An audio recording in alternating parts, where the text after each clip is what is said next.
بنو اسرائیل میں ایک نوجوان اپنی بدماشی اور عیاشی کی وجہ سے بہت زیادہ بدنام ہو گیا، تو لوگوں نے اسے گھر سے اور شہر سے نکال دیا۔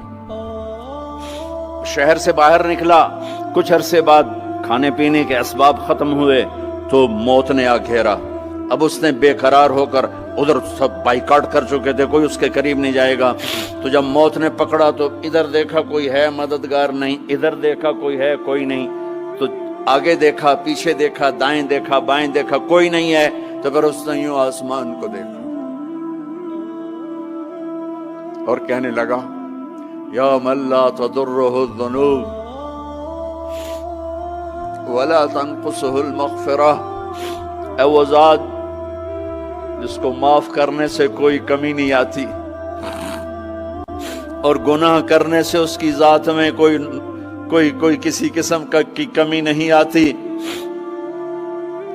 دیکھ مجھے سب نے چھوڑ دیا ہے،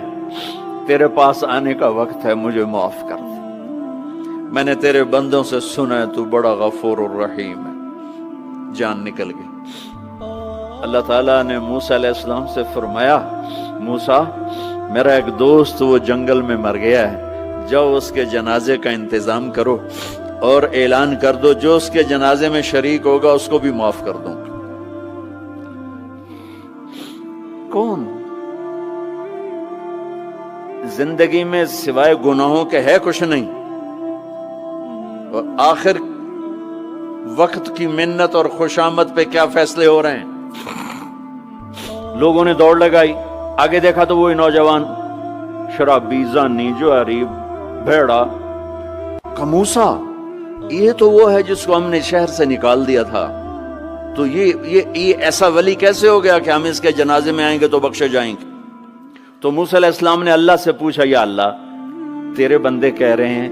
کہ یہ بہت برا ہے، تو کہہ رہا ہے میرا دوست ہے، تو اب میں کیا کروں؟ تو اللہ تعالیٰ نے فرمایا موسیٰ یہ سچ کہہ رہے ہیں اور میں بھی ٹھیک کہہ رہا ہوں، یہ ایسا ہی تھا جیسے یہ کہہ رہے ہیں، لیکن جب اس پر موت آئی اس نے دائیں دیکھا، اسے کوئی نظر نہ آیا، اس نے بائیں دیکھا، اسے کوئی نظر نہ آیا،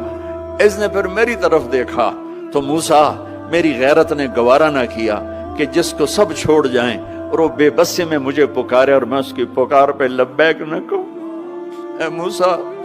اس نے تو صرف اپنی بخشش مانگی، مجھے میری عزت کی قسم اگر آج مجھ سے پوری دنیا کے انسانوں کی بخشش مانگتا تو میں اس کی طفیل سب کو معاف کر دیتا۔